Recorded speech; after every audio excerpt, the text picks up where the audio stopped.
Hi, I'm Mission Man, and I am here to remind you that you look extra today.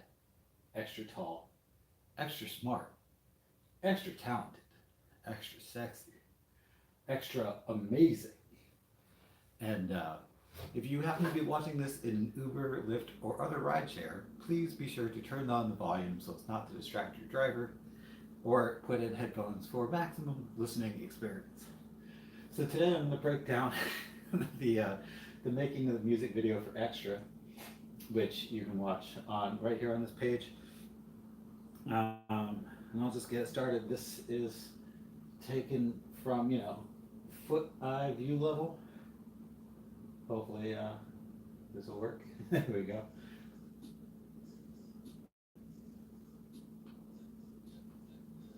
And this was supposed to be a live shot, but I just like the effect of him getting out of the way at the Blind Bob's in Dayton. A lot of this is just live concert footage to start off with. Um,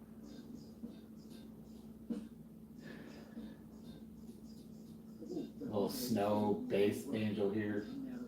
I I like the little snowball things there. Um, this I'm always concerned that it starts a little bit too slowly with the snow, but it gets moving fairly quickly. This is supposed to be reflective of the actual lyrics in the song, where it's like dragging my way through a mundane routine. And this is just a series of still images of me, making these shapes to make it look like my snow angel is actually starting to dance in the snow, my snow bass angel. Um, and I try to do it as close to perfectly in rhythm with the music as possible to make it look like it's dancing. It's a fun video. It's one of my favorites.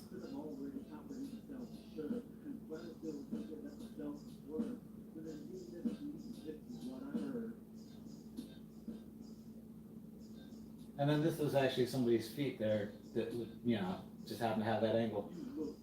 That's at Checkers and Trophies in Kent, Ohio.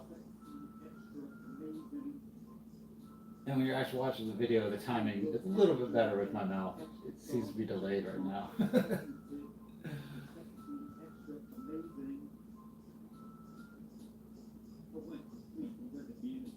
um, why can't I not remember where that is?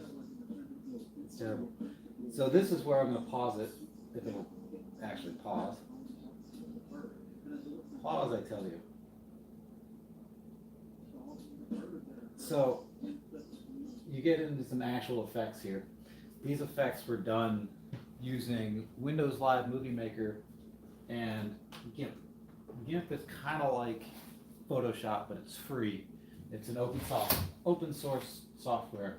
But Windows Movie Maker just comes standard with Windows. So what I did was I actually filmed myself dancing in my parking lot. And then you get to a certain point, just come up here, I hit snapshot.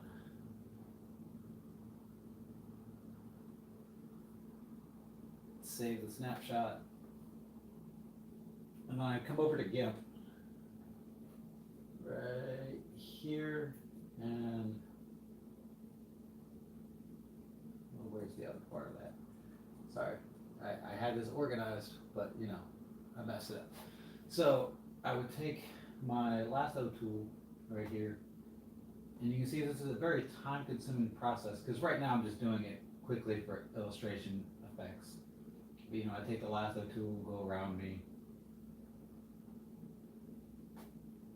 I copy it, I put it over here, and that would give me one frame. Obviously, I had to resize myself. I didn't make myself that big in the video, but I was zoomed in enough to make sure I didn't get any of these little weird blur lines. And I would do that with the flowers. It was easier because it was just one background. So all I had to do is crop myself. But when I got to a later point in the video, here specifically, you can see this. This is actually a moving background.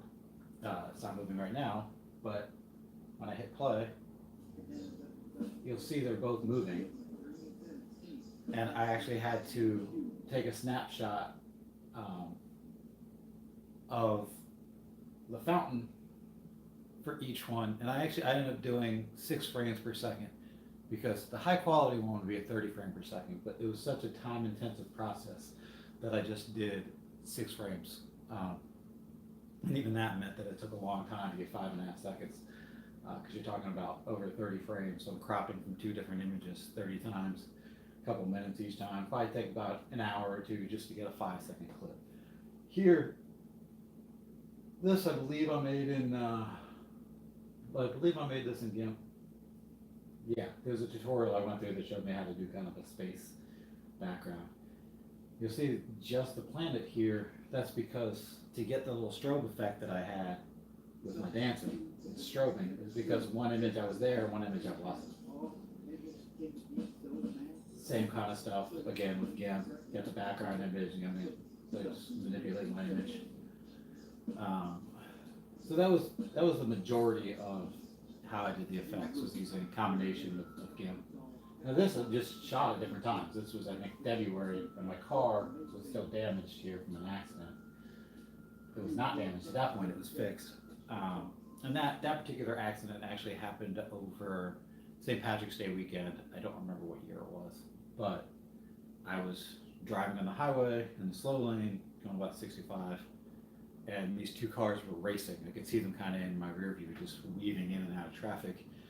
And they cut over from the fast lane so quickly that one of them clipped my front driver's side fender and spun me around. I was able to pull off the side of the highway. When I called the cops, they came around and they actually ripped the bumper the rest of the way off so that I could drive home. So I'm very lucky in that respect. I was hit at 70 miles an hour, and I was still fine. The person who hit me didn't stop. They just kept going. But that's how I ended up with that damage on that bumper from that car. But it, ends up being a cool little story behind the video, and made it for a cool effect. It's like, hey, it's a broken bumper, and then magically it goes from winter to spring by me just doing that, and then my bumper's fixed. And the rest of this is shot at Houston Woods, outside of Oxford, Ohio, technically in Preble County. It's one of the few songs where I actually do some lip syncing to make it look like I'm actually performing the song. There is a blooper of me on the swings where I actually fall off, because those swings are too short for me, so my feet hit the ground at one point. This same kind of thing, but I actually wrote extra on there. And that not having a rear plate, that was because I think it had just gotten fixed. And this ended the same way it started. That little shot there was from the same live footage. So there you go. That was the making of the music video for Extra, and a couple of stories about how it happened. I'm not doing the making of this right now. This is going to be a very special making of the video, because this is directed by Henrik Kudo, who's a Dayton-based filmmaker, and I plan on interviewing him for the behind the music on that one. That should be coming up in about a month, because we got to coordinate schedules. But yeah, so if you like this video, subscribe, click on the bell, make sure you get my notifications whenever I upload something new. There is a link to the official music video in the playlist, or in the description of this video, so if you want to watch it, you can. There's also a link to paypal.me/missionman, or you can Venmo me at missionmanmusic if you feel like leaving me a tip and getting me closer to being a full-time professional musician. I figured out that basically for every $15 in tips that I get, that's an hour less that I have to work, which is an hour more that I can spend doing important things like making music, spending time with my family. So anything is greatly appreciated. Thank you very much for watching and for subscribing if you have already, or if you're going to. And I should be back on Friday to perform, playing a little basketball, and tell you the story behind that. So keep an eye out for that too. And yeah, thank you very much. And I will be back next week to break down another video. Thanks.